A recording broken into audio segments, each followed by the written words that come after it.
Hello, hello, hello, my discipleship and evangelism class.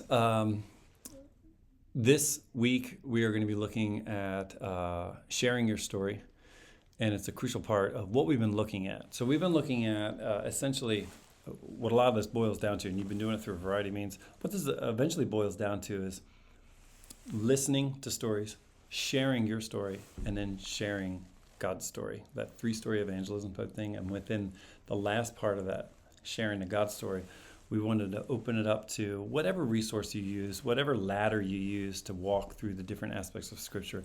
I've been advocating the creation, crisis, rescue, restoration, the full story of God as you get to that point where you want to explain what it means to follow Jesus. But I hope you've seen that as we've been talking about three-story evangelism. And I know that seems like such an incapable vehicle. You know, you're like, three-story evangelism, that just sounds like middle school. Well, that's simple. Simple and shallow are not the same thing. It's okay to make something simple that's deep. Because they say you really don't know anything unless you're able to explain it simply. And I agree with that. I think there are a lot of people that can explain stuff, and as they're explaining it, it becomes more confusing. And that raises questions in my mind. Do you really understand what you're talking about? So when we talk about the gospel, when we talk about sharing the story of God, we've got to make sure that we're making it simple. And we're not simplifying it, but we're making it simple to understand, even though it can have great depth to it. So as we're sharing our stories this week, there are a couple things I want us to make sure that we're really focusing in on. Is that narrative theology and the meta story of Scripture is something we all love listening to. That's why you follow the story of Joseph, you follow the story of Moses, you follow the story of Daniel. Those are all compelling because they're stories. We love listening to stories.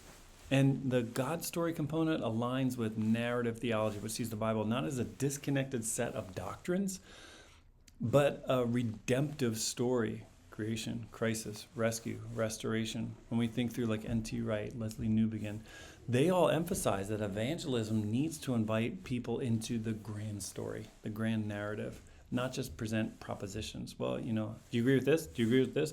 So, at the end of it, no one's coming to Jesus just because they look at a list of propositions and sign the bottom and say, I agree with those things. No, they're drawn into a story.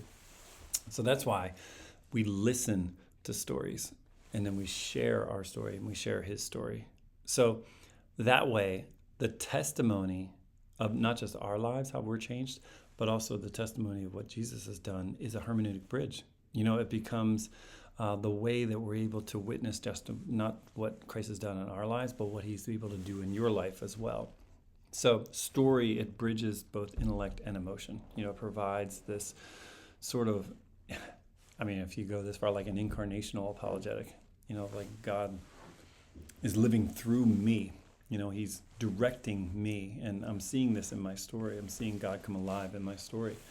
So that's where we want to make sure that we are practicing a sort of dialogical missiology so that we reach people through talking about these stories. So the belief that evangelism begins with genuine listening and also cultural understanding. When you think of like Bosch and his book, Transforming Mission, it resists this kind of top-down, colonial, like one-way proclamation. Let me tell you what you need to believe.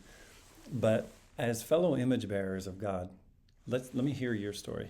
Let me share with you what God has done in my life, and let me share with you what he could be doing in your life. So true evangelism is a conversation of stories, okay? And it's not a conquest of arguments. It's not trying to win a point. It's meeting people where their need and their story intersects where God's story is. And you're just pointing that out. So that's what we're getting into this week. It's really being good listeners of other people's stories, but then also being able to articulate your story.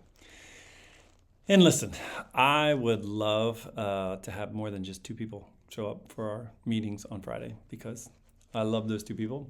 But man, wouldn't it be great to hear more stories than just two? So if you can, it'd be great if you can meet us at 11:10 a.m. And I know it's hard for some of you guys to get there. If you can't, it's no big deal. But if you can, it'd be great. See you Friday.